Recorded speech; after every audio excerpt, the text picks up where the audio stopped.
But we're saying it begs the question, if both themes of Rosh Hashanah are expressed through Teruah's brokenness, then who needs the second interpretation of re'ut, of friendship?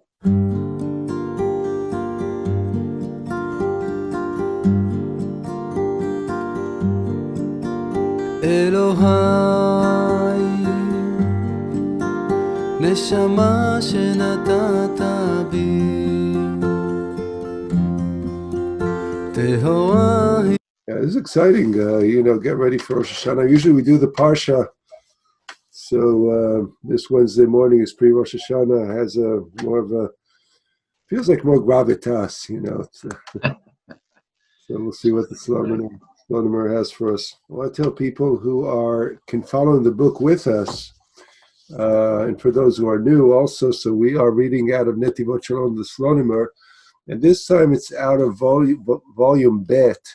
There's adjacent to, along with the 5 books of the Chumash, his Parshanut, his commentary on the Chumash, he has 2 books that are commentary on Shabbat, on the Regalim, on the holidays, and also general spirituality. It's a really good kind of general how to develop oneself. And we are on page Kuf Chaf Chet, 128, on the bottom where it says Yod Ei Teruah. We're doing the paragraph on the bottom. Okay, so let us go back then. מאמר הכתוב אשרי העם יודעי תרועה, אדוני באור פניך יהלכון. He's bringing a quote here from Tehillim, from the Psalms, Pei Tet Tet Zayin, Psalm 89, verse 16, for anyone who wants to look it up. And it says, glad are the people, Ashrei Am, Yodei Teruah, who know Teruah. And Teruah refers to the blast of the Shofar. We'll explain that in a moment. Adonai be'or panecha yehalechun. God, these people will walk in the light of your countenance, and that's a pretty strong statement. Right. This verse is from Psalms, but it's in the Machzer, which is the prayer book, the special prayer book for the high holidays.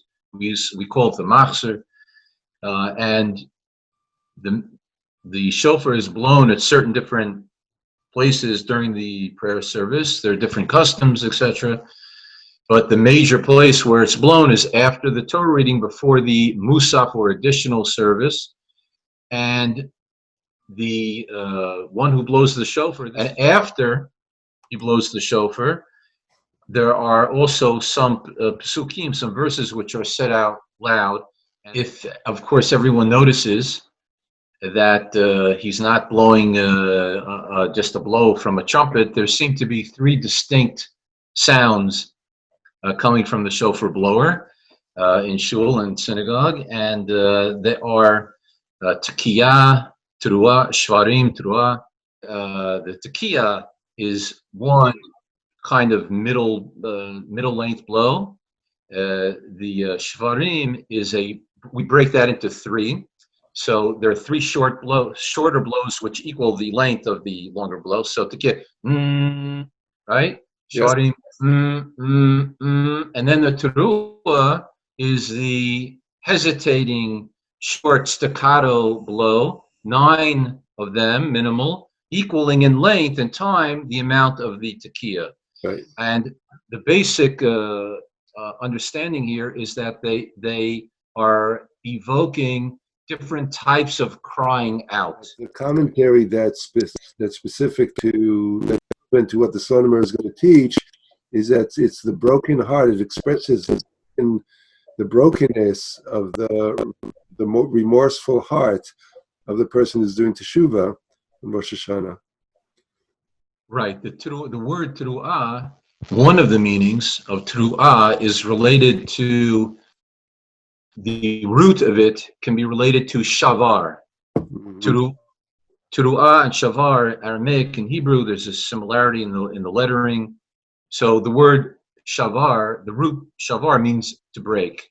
That's right. So teruah, one of the understandings of teruah is some sort of a brokenness. Yeah. So he says, "Ezo yediah miyuchedet hi asher ha'am yod'im ota ashreihem."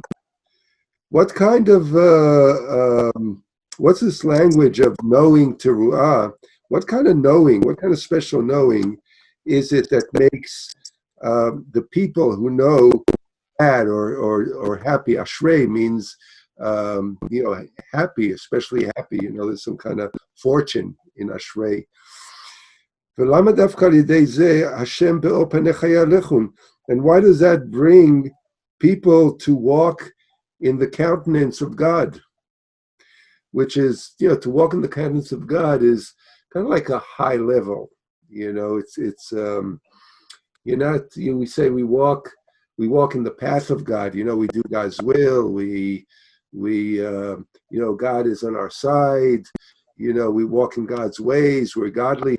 But to walk in the countenance of God is a kind of special, even higher level in that wording. He says, what's that all about? What is this knowing, the teruah, bring us to this high attainment of a spiritual level where we're walking, like Moshe Rabbeinu, he walked in the countenance of God. He saw God face to face, right? So that's what he's asking here. It's a big deal. עוד צריך ביאור, דהנה יש בלשון תרועה בית משמעויות.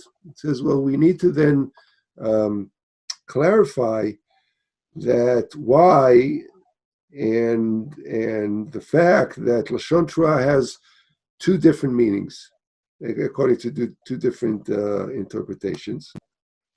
And he'll walk us through those meanings.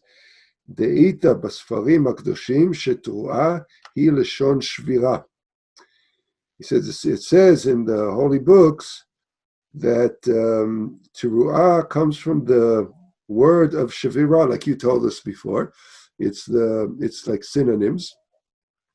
And how do we know that? כמו דאמור בתהילים ב' so he's going to bring a proof text here from the Psalms, from the second Psalm. Teru'em b'shevet barzel. And here it says teru'em from the word teruah with a metal rod. V'zo mashma'ut teruah. So that means somebody will teruah them with a metal rod. So you can imagine, what does somebody do with the metal rod? What does that teruah mean? So that means that you will have, this is the meaning of Yom Teruah Yelachem. This is from the Chumash, where God says this day, Rosh HaShanah, is going to be a day of Teruah to you. Yom Shebo Yisrael Meshabrim Levavam Lifnei Hashem Yitbarach. This is the day in which Israel break their heart before the Holy One. It's referring to Losi Lavo, the future times when God will, when the people who have been behaving in evil ways will get their comeuppance, or so to speak. So King David is saying there, he's using the analogy of hitting someone with an iron rod and breaking someone to pieces. Smashing is really the word. Right, so the reference there is punishment, but on Rosh punishment, yeah. On Rosh HaShanah, we're preempting the punishment. We're coming to God and to ourselves, I guess, with our brokenness and admitting it, and that's the before, yeah, exactly. Yeah. So we're preempting. This is we don't want to wait till the punishment. We want to really bring ourselves, once a year before the new year. We want to find our own brokenness and correct, and right. So it's a beautiful thing. Yeah. But the point here is about the word teruah means brokenness. This is one interpretation, but not the other interpretation. ולעומת זאת, יש בו גם כן משמעות הפוכה של לשון רעות. But opposite to that, there's also the meaning of the word teruah that comes from the word reut, which means friendship. Yeah. And this we take from this. This proof text he takes from the book of Numbers, Bamidbar Kaf Gimel, chapter 23. Lo hibit avon beYaakov velo ra'a amal b'Yisrael, Adonai Elokav, imo v'tuat melech bo. Yeah, this is Parsha's Balak, where a king has hired a soothsayer named Bilam to curse the Jewish people because the Jewish people are coming towards the land of Israel, and there's stirring up the pot, and so he's afraid to fight them, but he hires some kind of a sorcerer of some kind, and he says, "I want you to curse the Jewish people on my behalf," so they're out of the picture. But every time this sorcerer tries to open his mouth to pronounce a curse upon the Jewish people, what comes out of his mouth are blessings. And this is, I think this is the second blessing, where he all of a sudden he says, God doesn't look at the sins of the Jewish people, and the teruas, the friendship. I think Rashi says the friendship of the king, God is friendly, is friends with the Jewish people. That's right. So Truat Melech, I believe. Yeah. It's God's. No, yeah, that's literally what it says here, right? So it says Elokav imo, their God is with them, on their side. Utuat melech bo, and the friendship, the favor, is like a re'ima huvim it's like a loving relationship. Yeah, but loving friendship. It's not just friends for convenience. It's not friends for there's chaver. It's not friends that we're stuck together or we have a project together. This is a heart. It's a heartfelt friendship, right? So I think that's significant. So because this means that the teruah is this heart connection with God, and God is heart connected with them, right? And he says, so Pirush Rashi teruah milshon reut. So Rashi says the word teruah comes from the word reut, from the word friendship.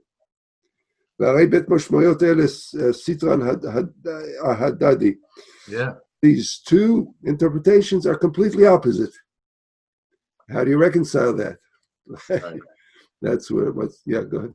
So just to summarize, the shofar blowing is called teruah, and we found proofs that teruah means a brokenheartedness, and now we find another proof that the same Hebrew shoresh, the same word, synonymously means a loving friendship.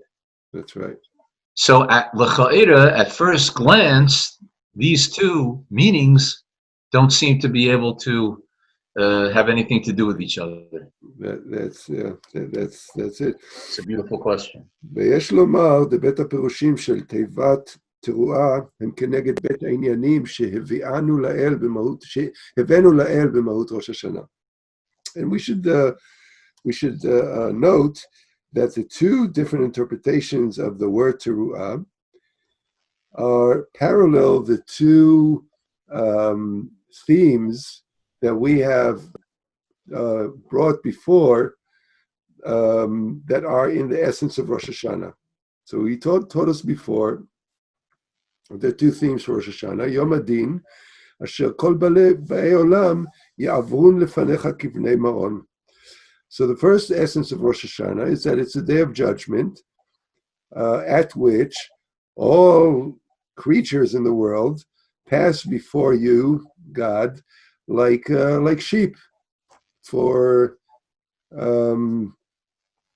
judgment, right? If you're destined for death or you're destined for life.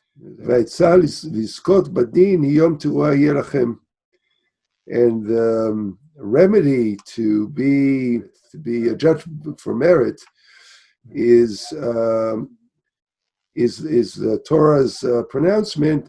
This is a day of teruah for you. So that's how you handle the judgment. You come broken. You come with the teruah, right? That's the day of regret and atonement and teshuvah and the whole thing.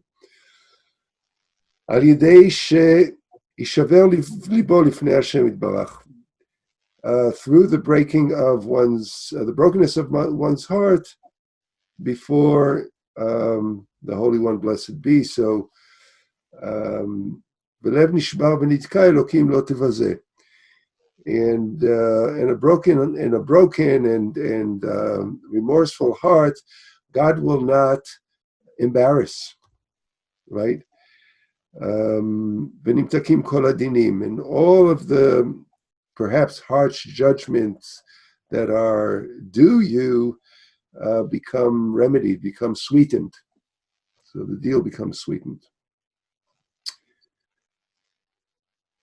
And I like the pasuk, "V'lev nishbar v'nitka Elohim lo tevazeh." So God will not embarrass somebody who comes really truly remorseful. And again, we know that place, especially in a parent-child relationship. It's like, it's just my child comes to me just really regretful. It's like my heart, softens, and oh, come on, I can't punish him or her, right? It's very intuitive kind of relational shifting, so the power of true remorse, we know it. It's not something abstract, we know it from our own experience. That's the process of the Day of Judgment, right? That is the one essence, one essential theme of Rosh Hashanah is the Day of Judgment. But now we have the other essential theme of Rosh Hashanah. ועוד יש בראש השנה עניין הכתרת מלכותו יתברך. And that is crowning the king, may he be blessed. The king meaning God, right? שזהו עיצומו של יום שבהתחדש השנה מתחדשת המלוכה. That this is the essence of the day, is that when the year is renewing, so is the sovereignty of God. So every year, let me continue. וכנגד בחינה זו נקרא ראש השנה יום תרועה מלשון רעות. And about that, or in relation to that, Rosh Hashanah is called the day of teruah from the aspect of loving friendship. B'tuat melech bo, from the verse, and the teruah of the king is in them. The question is, what does crowning the king have to do with friendship? And that's an open question. But I just want to put out the question. It's not like it's obvious that teruat melech means friendship in the context of Rosh Hashanah. When I'm crowning a king, I'm crowning God as sovereign over me. I'm not crowning God as my friend. So, right, it seems more tied into the Avinu of the Avinu Malkeinu, as you were giving the analogy before, as a father, as a parent, dealing with a child who's feeling remorseful. That seems to be, there's the Avinu Malkeinu. Mm-hmm. He specifically is mentioning the Malkeinu aspect, which again, I'm not clear also the Reus aspect of the Malchus. So we'll see if he. It doesn't jump out as clear cut, intuitively. Right. Unless assuming that we're speaking of a benevolent. Mm-hmm. A king, not an authoritarian dictator. There's a lot to explore about what does it mean. The metaphor is God as king, and what does it mean?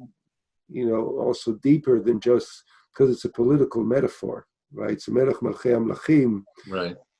We call God all kinds of metaphors. We say and we say Makom, we say Shaddai, we say El, we say Elohim, we say, in our tradition, we project many different human metaphors on God.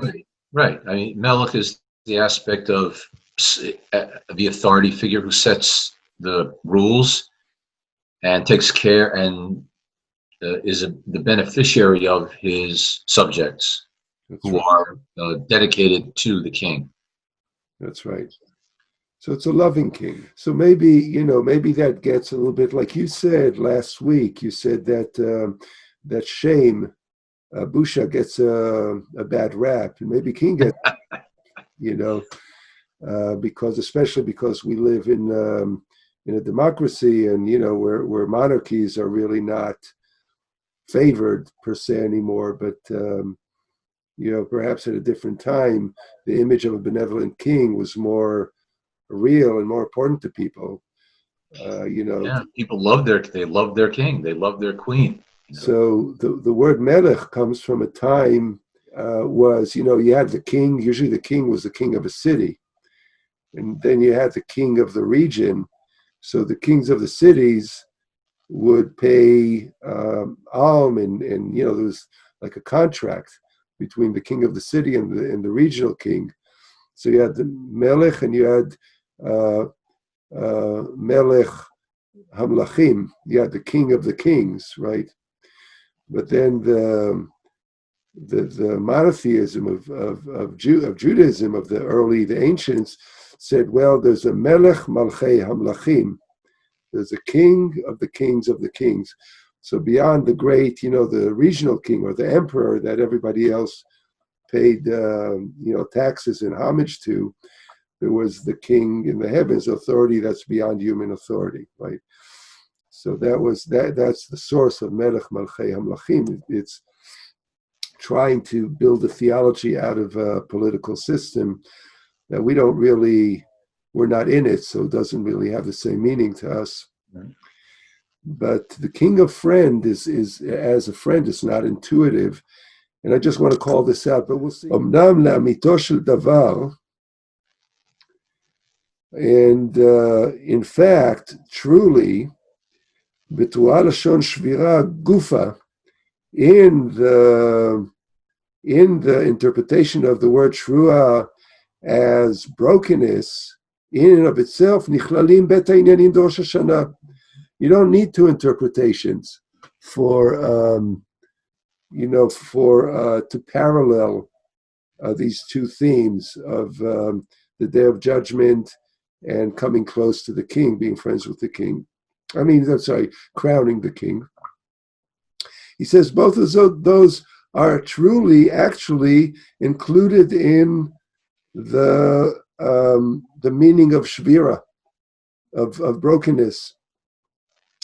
So he's contradicting himself. Before he said it parallels, but he says, but in truth, it doesn't really parallel. You can find both already in the interpretation of brokenness. But what he's saying, it begs the question: if both themes of Rosh Hashanah are expressed through Teruah's brokenness, then who needs the second interpretation of re'ut, of friendship? I think that's what he's telling us here. So he's leaving open he's leaving open space to say, well, that interpretation of re'ut means something completely different. That's we'll see. וכלפי זה הכתוב אומר, אשרי העם יודעי תרועה. And that's why the verse in the Psalms, in the Machzor says, joyful are the people who know teruah. והנה יש בשבירת הלב של איש יהודי, שהיא מרוב נמיכות רוחו והכרת שפלותו. And this is it's inherent in the brokenheartedness of a Jewish person, that comes from the lowliness and the humbleness of recognizing one's deficiencies. ואז באמת לב נשבר ונתקע, אלוהים לא תבזה. And then truly, God cannot embarrass somebody who comes with a remorseful, broken-hearted. אך למעלה מזו, היא השבירה של התבטלות. But there is greater than the brokenness of remorse, there is the brokenness of annulment, of self-annulment. The Ainu, which is, I think, it's a core Hasidic teaching, right, of annulling. Again, I think we talked about this in the past, but what kind of annulment is this? Well, what does it mean in psychological terms? That we understand is annulment of the ego, right? It's like I annul the self. I'm being mevatel myself as an entity before the greatness of the spiritual greatness of God. דהיינו שיהודי מבטל את ישותו ואנוכיותו. Here he says it. Meaning that a person cancels out his or her own being and his or her own ego. ומשים עצמו לעין ולאפס, and places him or herself in the place of being null and void. לפני השם יתברך, before the Holy One, blessed be. בחינת לך אני אדוני המלך וכל אשר לי. As the verse says, I belong to you, my master, the king, the sovereign, and all I own belongs to you. And I mean, really, that's a profound perspective. Not only that I belong to you, but what do I own? I think I have stuff. I think I've acquired things in the world, but I'm just a renter. I'm just a passer. I just pass by. So it's funny. My son the other day he asked me a question in that neighborhood about some physical property that that we need to, I guess, define who owns what. And I told him, who cares who owns what? Everything I own is yours anyway. At some point, I'll deposit it with you. I mean, when I'm ready to go, it's all yours. It doesn't really matter, So, if with my son, with Hashem, it's alachat kama v'chama. Who cares what I own, what I don't own? Yeah. Anyway, so he continues to say, this is the higher level brokenness, right? So it's beyond the brokenness of the heart. This is the brokenness, the shattering on a higher level of who am I? What's my meanness? What's my ego? It's all it's kind of in the greater scope of things, it's really doesn't amount to much. הנובעת מתוך הכרת גדלות הבורא והכתרת מלכותו יתברך. And this extends from one's recognition of the enormity of the Creator and the crowning of his sovereignty, his kingship. So I like what he's saying, because it takes it out of the realm of a political metaphor or the kind of yirah that one has with a strict father or with a mighty king, but it's more like the recognition that the power differential is, when we come to really think about it, it's not even measurable, right? The power differential between me and so that crowning of the king is not putting a crown on God's head. God doesn't need a crown. It's more of an internal process in me where I say, I see it, I get it. It's like, yeah, good. Yeah, but I think what he's alluding to here is something a little bit different. It's that, but it's more. It's not it. In other words, in Tanya, the example is brought of you have the sun, and then you have the rays of the sun, Mm-hmm. and then if we can imagine the rays of the sun within the sun. So what is that? What are the rays of the sun within the sun? Yep. So the answer is nothing. Rays of the sun within the sun is nothing. When the rays extend outward from the sun, that's a sun ray. Yep. So the idea of bittul is not necessarily seeing the distance, the true distance between myself and the Creator, but it's seeing that if I would really wake up, I would notice and understand, I would know, Yodei, I would know that I am like a ray of sun really within the sun, that I'm one with the Creator. So it's not nothing, it's self opposed to I'm a nothing, I'm nothing. No, I'm everything. Yeah. Really everything, because I'm one with my Creator. So it's not that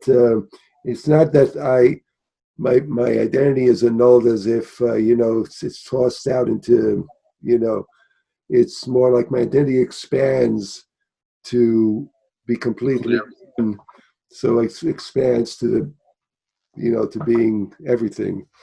And so he says, from this recognition, from this crowning, as it were, right? The crowning here, I guess, a whole different meaning.